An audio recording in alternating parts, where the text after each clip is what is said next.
One of the big misconceptions I think people have about successful people is they think the successful people that they see up on the social medias and in the news, they think there's something about them, some quality, some belief, some skill, some trait that person possesses, or some magic bullet, some activity, some habit, routine that they are executing that you are not. And a lot of people then go on this wild goose chase and they scour YouTube for what are the millionaire habits, what are the millionaire secrets of success, how do I become a billionaire, right? And you're looking for this secret that will unlock all the magic, some activity that you need to be doing. And the truth is, in my experience, and at least on my journey from being dead broke to being multiple millionaire, is that it wasn't that I had to do things. It wasn't that I had to add more to what I was doing. It was that I had to stop doing certain things. I had to eliminate certain behaviors, certain activities from my life, certain beliefs, certain ways of thinking about the world. And that, more than anything, is what led to the success that I've seen over the last decade or so. The way I like to think about this is that the good habits, the good routines and skills and beliefs, and there certainly are there are good things that you need to add into your repertoire, for sure. I think about these, though, as the accelerator. When you put these on top of what you're already doing, you're just pushing harder on the gas, you're going faster. But first, it behooves us to take our foot off of the brake.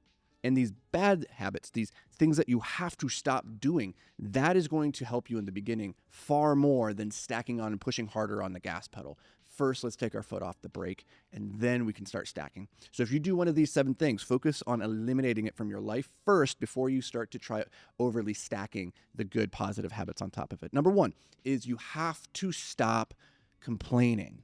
I'm sorry, the world is not fair. It is not as it could be. And it's a wild, brutal existence. I'm sorry for that. And depending on your circumstances, you were probably born into a life that's much harder than the one that I was born into, or the one that so-and-so over there was born into. But at the end of the day, nobody cares. Nobody cares about the obstacles that you have in front of you. They are dealing with their own shit. So when you sit down and you complain thinking that people are going to care, first of all, they aren't. Second, they may commiserate because misery loves company, but now all you're doing is hanging around miserable people who complain. And in my experience, the people who are most successful in life are the ones that do not complain about their circumstances. They recognize that in life, the difference between an obstacle and an opportunity is simply a matter of your perspective. And so when things are not going well, if your life is not everything that you want it to be, it is a reflection of who you are, not of the world itself. As Stephen Covey said, the world is not... we do not see the world as it is. We see the world as we are. And so when we complain, when we're pessimistic, when we find all these faults with the people around us, with the world around us and the circumstances around us, we abdicate power and control and responsibility. And we lose the power to then go forth and make a difference. So stop complaining is number 1. Number 2, stop wasting time. Now, I'm not just talking about the fact that you probably do all sorts of really stupid time-wasting activities throughout the day. You sit down and you watch Netflix for a couple hours. You play video games for a couple of hours. You sit and maybe you watch porn for a couple hours. Some people do that, right? Like, whatever it is, there are activities in your life that you can clearly point to and say, I waste time doing those things. And you know you should stop doing that. But let's talk about the other type of time waste that you might not even realize, which is you are wasting your time doing with excellence things which shouldn't be done at all. And so you have thought in your mind, that is a priority. That is the most important thing that I should be working on. I need to do that with excellence. I need to move that ball forward. And you might be doing the wrong things. And it doesn't matter how hard you work if you're working on the wrong thing. It doesn't matter how hard you row if you're in the wrong boat. Right? And so when I talk about stop wasting time, I'm not just talking about the really obvious shit that you could point to, the 6 hours a day that you waste doing dumbass stuff. I'm talking about the times when you actually are working on the things and you believe that you are moving balls forward. And I'm saying probably the things that you're working on are not the most important things. You're pushing the wrong balls forward. You are wasting time while deluding yourself into believing you're being productive, but you're not. You're being busy. And there's a big difference between being busy and being effective. And that's what I mean when I say stop wasting time. Number 3, stop being incompetent. Skill is the ultimate the ultimate distinguisher in life. Meritocracy, your abilities to go and do a thing, your ability to execute a skill is everything in this game of getting ahead in life. And if you aren't where you want to be right now, it starts by looking in the mirror and accepting the simple truth that you are not as good as you need to be that person, to be that place that you want to be. And that starts with your skills, your beliefs, your traits. It starts with you recognizing that you're not that good yet. And that is a very hard thing for a lot of people to accept. I know it's still a hard thing for me to accept. So look at the mirror and say, I'm not as good as I think I am. Because if you are as good as you think you are, then why aren't you where you want to be?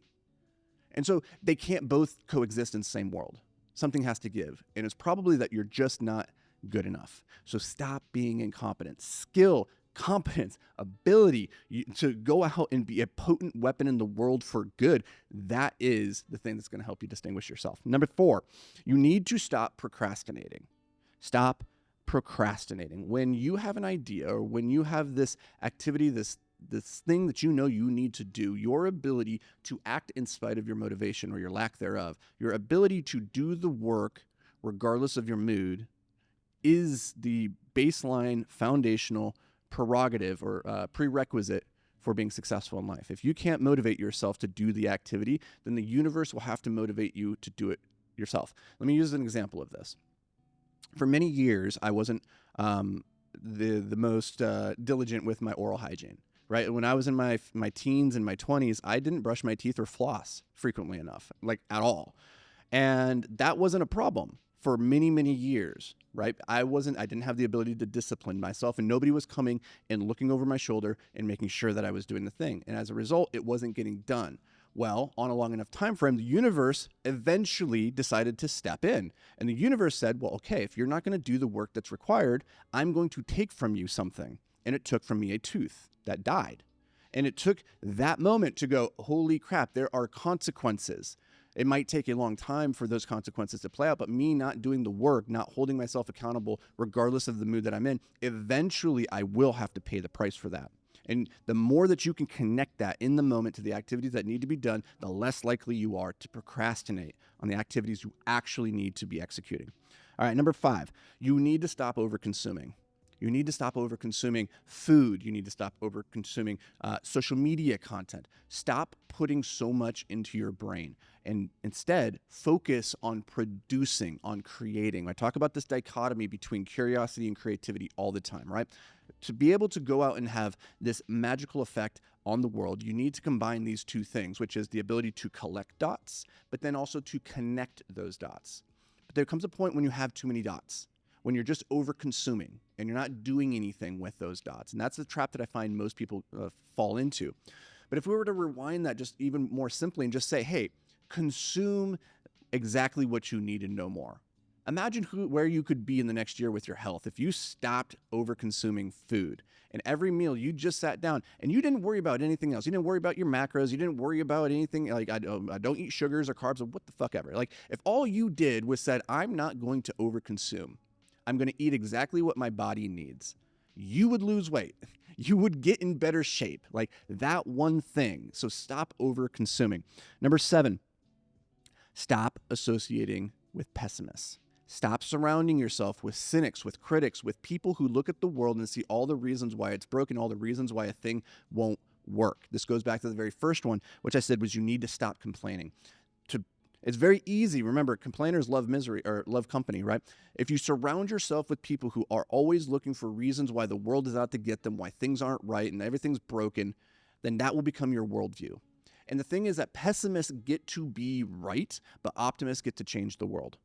And if you want to change your world, you cannot do it from a position of pessimism because that which you focus on becomes your reality. And if all you're ever focusing on is how bad everything is, then guess what? That's going to become your reality. But if instead you flip the script and you focus on how life is amazing, how it's great, and how you have nothing but opportunities despite all the obstacles, that will become your reality.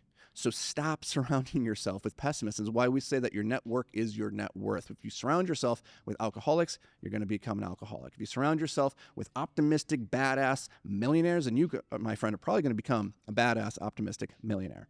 Number 7, you need to stop doing your best. Stop doing your best. Your best is not good enough, because we need to go back to one of the previous rules, right? Or the previous things that you have to stop, which is stop being incompetent. You are not as good as you need to be to win the game. Therefore, your best is not good enough. You need to change the paradigm. And instead of saying, I'm doing my best, you need to turn it to, I will do what's required. I am doing what's required. And that means doing better than your best. Often when I hear people say, I did my best on this, they use it as a smokescreen, an excuse to hide behind, to defend their inadequacies and say, you know what, like, of course I lost, but you know what, I tried my best. And it's like, did you really? Did you really try your best? I doubt it. And at the end of the day, it doesn't even matter, because the universe doesn't care how hard you tried. It only cares that you tried and how, like, the results of that work. And so if you want to win this game, stop doing your best. Stop hiding behind that and simply turn it and say, I'm going to do what's required. And that, my friend, is probably a whole lot more than your actual best. So good luck. I'll see you in the next episode.